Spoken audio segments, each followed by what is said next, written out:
المشي إلى الصلاة إنها عبادة عظيمة.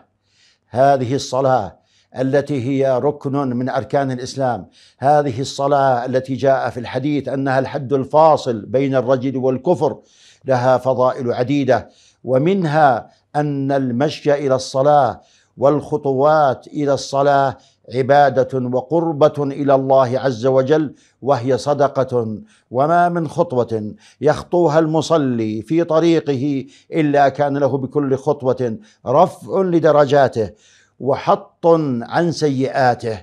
لذا جاءت الأحاديث الكثيرة في فضيلة التبكير إلى المسجد والخطو إليه، وعلينا أن نحرص على ذلك وأن نجتهد لما في ذلك من الأجر العظيم لهذه العبادة التي إذا حرص الإنسان عليها كان من القانتين. وقد قال الله سبحانه: وأقيموا الصلاة وآتوا الزكاة واركعوا مع الراكعين. فحري بنا بالمحافظة على هذه الصلاة العظيمة والحرص على أدائها جماعة كما أمر الله في كتابه وكما أرشد إليها نبينا صلى الله عليه وسلم.